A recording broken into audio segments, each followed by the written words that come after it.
Work చేస్తూ busy అయినా అప్పుడప్పుడు ఫంక్షన్స్‌కి వెళ్ళాలి అనిపించేటప్పుడు శారీస్ ఏమున్నాయా అని చెక్ చేసుకొని ఏ జ్యువెలరీ వేసుకుంటే బాగుంటుంది అనుకునేటప్పుడు ఒక ఫంక్షన్ అయితే రెడీ అయిందండి.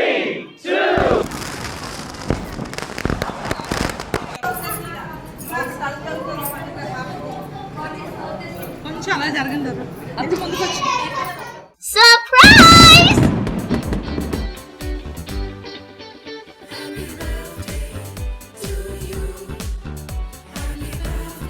ఇక అక్కనైతే ఆహ్వానించేసామండి హ్యాపీ బర్త్డే చెప్పి.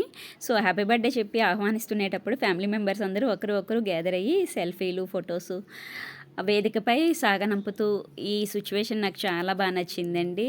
అందరూ కూడా చాలా బాగా ఎంకరేజ్ చేశారు. సో అలాగే వదిన గారిది వెడ్డింగ్ యానివర్సరీ కూడా ఆ రోజే. సో మా వదిన గారికి అందరూ కూడా విష్ కూడా చేశారండి. Hi aunty.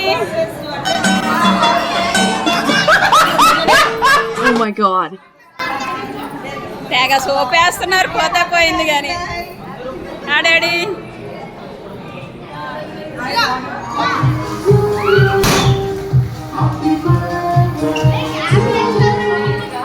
నేను ఎప్పుడు ఇలా చెప్పలేదు. నేను స్పెషల్ థ్యాంక్స్ చెప్పే పర్సన్స్ ఇక్కడ కొంతమంది ఉన్నారు. ఫస్ట్ మా లావణ్య పిన్ని, నెక్స్ట్ మా పండు పిన్ని. రావాలి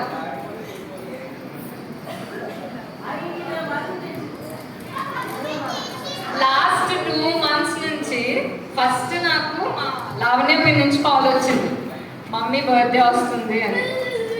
నాకు వేరే ప్లాన్స్ ఉన్నాయి, కానీ ఇలానే ప్లాన్ ఉంది, కానీ ఇది ఇంత మంచిగా అవ్వేలాగా చూసినందుకు కంప్లీట్గా లావణ్య పిన్నికే థ్యాంక్స్ చెప్పండి. తర్వాత పండు పిన్నికి హైదరాబాద్ నుంచి మా కోసం వచ్చినందుకు, మాతో టైం స్పెండ్ చేస్తున్నందుకు చాలా చాలా చాలా చాలా థ్యాంక్స్.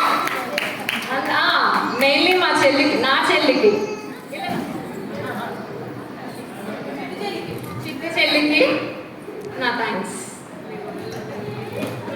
నైట్ డిన్నర్ టిఫిన్ అయితే పెట్టారండి. సో ఆ వీడియో మిస్ అయింది. ఇక ఫోన్ చేతిలో ఉంటే కొన్ని సెల్ఫీలు అయితే తీసేసుకున్నామండి. The next day. ఇలా ఆటోలో ఫ్యామిలీ మెంబర్స్ అందరం కూడా పిక్నిక్ మూడ్లో ఎంజాయ్ చేసేస్తున్నామండి. మరి పిక్నిక్ స్పాట్కి అయితే వచ్చేసాము.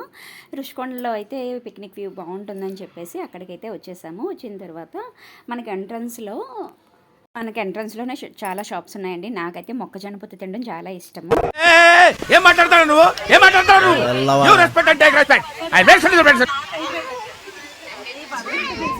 ఇలా గేమ్స్ అయిపోయిన తర్వాత లంచ్ తీసుకున్నామండి ఈవినింగ్ తర్వాత. సో బీచ్లో స్నానం చేసి అందరూ చాలా బాగా ఎంజాయ్ చేశారు. ఈవినింగ్ వ్యూ అయితే 6 o'clockకి ఇలా అయితే ఉందండి. నాకు ఈవినింగ్ వ్యూ చాలా బాగా నచ్చింది. సో మీకు ఎలా అనిపించింది ఈ వీడియో కామెంట్ చేయడం మర్చిపోకండి. అంతే అండి వీడియో. Bye bye.